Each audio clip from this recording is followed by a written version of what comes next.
be able to celebrate this victory with them, it's just hats off to them for their resilience, right? Because they motivated us, they inspired us to come out there and ball. 3 different times in the first half, you asked this moment. You know, we were prepared. You know, that was our message today. My trainer hit me with a text this morning, and he said, you know, pressure is for the unprepared. And I think one thing that we consistently did as a unit with Sean, even with Jay Roman, with our whole organization, is despite the adversity of having to be in Dallas, despite all the things that happened at home, I think our mindset stayed the same. We're preparing to play against Green Bay and play the best football that we can.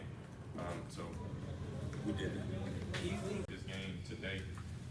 But like I said, it's people that's been way worse positions than me right now. It's people still in Louisiana without power, right?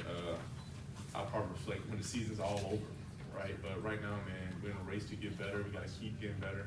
There's some things on film that I'm not going to like when I watch it tonight. So we all just got to get better. So, what did you think of Juwan's effort, the 2 fourth-down catches, 2 touchdowns? I was excited, man. I told him like that. That is countless hours of us working together in the off season, building the rapport. And he showed up, and I told him from the game. I said, hey, when you're in the game, we'll be throwing you the ball, right? But I think he just did a good job of going up there and making some great catches for us. But really, it was a great team effort. We had some people stand out, but our defense, when you hold Aaron Rodgers 1 to 10 on 3rd down, like that's just incredible. As our offense dominated the line of scrimmage, our offensive line, and we are able to hold up one of the top offenses of last year to 3 possessions and a half. That's the type of stuff that we preach about: dominating the line of scrimmage, about playing complementary football, and that's how you win football games. The first one that you threw to Juwan, it was almost like a basketball rebound coming down. Is that something that's together? And talk about your level of confidence with him to come down with that. You know, one thing about in the red zone is just giving your guy a chance. We preach that all the time, and we got guys that can go up and attack the ball. And he did a great job of not only catching the ball, but coming down in bounds. So that's kudos to him. But it doesn't start without the great protection and the great play call. Sean trusting us, like we converted a 4th down on that drive. Him just being who he is. You know, I think that was one of the most exciting parts for me, is getting a chance to finally play for Sean Payton. James, I was just going to ask you. I was just going to ask you about that exact play. When you guys were just making the decision to go for it on 4th and 7, did you know which play call he was going to love? Like, did you guys work on that? I had a feeling what he was going to go with. You know, I was like, I really don't want to come off the field, Sean, but that's just who he is. You know, for the game, I was like, hey, man, it's a privilege to finally hear your voice in this mic, man. So, but we got to keep getting better. We're going to keep growing.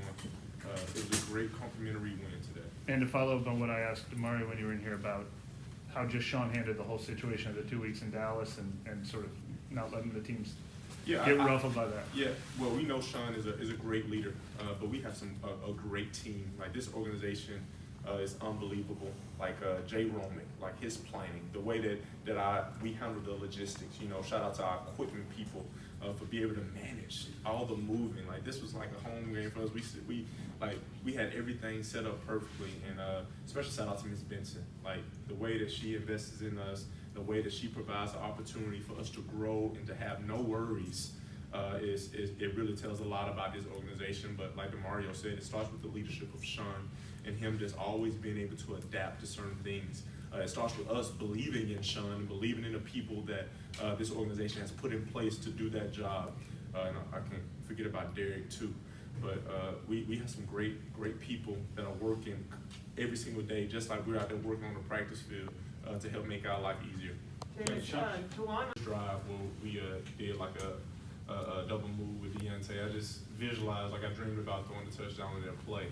And I was able to scramble and get a 1st down, and I really wanted that one, but they were playing really soft.